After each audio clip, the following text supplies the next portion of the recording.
Hello. ഇന്ന് വൈകിട്ട് ഇപ്പം നല്ല വിശപ്പ്. നേരെ ശ്രീകുട്ടിയെ വിളിച്ച് എന്തെങ്കിലും ഉണ്ടാക്കിയാലോ എന്ന്. അപ്പോൾ ശ്രീകുട്ടി നമുക്ക് പൊറോട്ടയും ചിക്കൻ കറിയും ഉണ്ടാക്കാമെന്ന് കേട്ടോ. എനിക്ക് പിന്നെ അലങ്കോല പണികളേ ഉള്ളൂ, വേറൊന്നുമില്ല. കാര്യം എനിക്കിതിപ്പോൾ വലിയ അറിയില്ല കേട്ടോ. ശ്രീകുട്ടിയാണ് എൻ്റെ പ്രിപ്പറേഷൻസൊക്കെ. നമ്മളതിന് ഉള്ളിയൊക്കെ പൊളിച്ചു കൊടുക്കുക, അന്ന് നേരെ കണ്ണപ്പനെ കൊണ്ട് ഞാനങ്ങ് മാറി. ഞാൻ ഈ ഉറക്കി കിടത്തിയ മുതലായി കിടന്ന് കളിക്കുന്നത് കേട്ടോ. അരമണിക്കൂർ തൊട്ടിലാട്ടും 10 മിനിറ്റ് ഉറങ്ങും. അതാണ് ഇപ്പോൾ ആശാൻ്റെ ശീലം.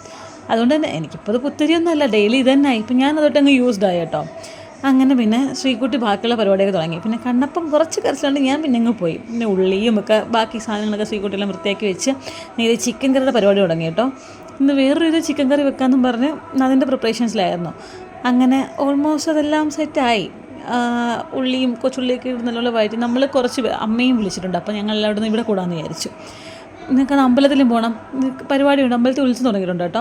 അപ്പം നമ്മുടെ അവിടുത്തെ അമ്പലമാണ്. അപ്പോൾ ഇവിടെ അടുത്തായതുകൊണ്ട് ഇവിടെ നിന്നാണ് പോകാൻ എളുപ്പം. ഞങ്ങൾ വിചാരിച്ച് പൊറോട്ടയൊക്കെ കഴിച്ച് സെറ്റാക്കിയിട്ട് നേരെ അങ്ങ് പോകാമെന്ന്. അങ്ങനെ അതിൻ്റെ പരിപാടിയൊക്കെ ആയിരുന്നു. ശ്രീകുട്ടി അച്ഛനും അമ്മയ്ക്കും ഹോട്ടലാണേ. അപ്പോൾ അതുകൊണ്ട് കൊച്ചിലേ മുതലേ കണ്ട് വളരുന്നതുകൊണ്ട് പൊറോട്ടയൊക്കെ അടിക്കാൻ ശ്രീകുട്ടി മാസ്റ്ററാണ് കേട്ടോ. നമുക്ക് പിന്നെ തിന്നാമെന്നല്ലാതെ ഇതുവരെ ഉണ്ടാക്കാൻ എനിക്കറിയത്തില്ല കേട്ടോ. അങ്ങനെ ഇവിടെ പരിപാടിയൊക്കെ തുടങ്ങിയിട്ടുണ്ട്. ആദ്യം അതും ട്യൂഷന് പോയിരുന്നതുകൊണ്ട് നമുക്കതിനെ നേരെ സെറ്റാക്കി വെക്കാൻ തുടങ്ങി. പൊറോട്ട എന്ന് പറഞ്ഞാൽ രണ്ടമ്മമാർക്ക് ഭയങ്കര ഇഷ്ടമാണ്. പക്ഷേ അങ്ങനെ മേടിച്ച് കൊടുക്കാറില്ല. പിന്നെ നമ്മൾ തന്നെ ഉണ്ടാക്കുമ്പോൾ കുഴപ്പമില്ലല്ലോ, കൊടുക്കാമല്ലോ, അതാകുമ്പോൾ നല്ലതാണല്ലോ കഴിക്കാൻ. അങ്ങനെ ആദ്യം വന്നപ്പോഴത്തേക്കിനും ചിക്കൻ ടേസ്റ്റ് നോക്കാൻ എടുത്തു കേട്ടോ. അവന് സംഭവമൊക്കെ ഇഷ്ടപ്പെട്ടു കേട്ടോ. പിന്നെ ശ്രീകുട്ടി പൊറോട്ട പരിപാടി തുടങ്ങി. ഞാനിവിടെ നിൽപ്പുണ്ട്. ചൂടോടെ പൊറോട്ടയ്ക്ക് നല്ല സൂപ്പറല്ലേ. അങ്ങനെ അതിന് വെയിറ്റ് ചെയ്ത് നിൽക്കുക കേട്ടോ. എന്നാലും എന്നെക്കാട്ടും മുമ്പ് ഇവിടെ ആശാന്മാർ എത്തിയിട്ടുണ്ട്. എന്നാലും അവന്മാരാണല്ലോ ഇവിടെ ഫസ്റ്റ് കഴിക്കുന്നത്. അപ്പോൾ ഇങ്ങനെയുള്ള ഐറ്റംസൊക്കെ ഫസ്റ്റ് അവന്മാരാട്ടോ കഴിക്കുന്നത്. അപ്പോൾ ഫസ്റ്റ് അവന്മാർ കഴിക്കാതെ വെയിറ്റ് ചെയ്യുന്നുണ്ട്. എനിക്ക് ആദ്യം കഴിക്കാൻ പറ്റില്ല. എന്നാലും ഞാൻ അവിടെ നിന്ന് സൈഡിൽ കൂടെ പിച്ചൊക്കെ കഴിക്കുന്നുണ്ട് കേട്ടോ. അങ്ങനെ ഞാൻ അവിടെ നിന്ന് ചുടും, ശ്രീകുട്ടി അവിടെ നിന്ന് പൊറോട്ട അടിക്കും കേട്ടോ. അടിക്കുന്ന അപ്പത്തപ്പത്തിന് തീരുന്നുണ്ട്.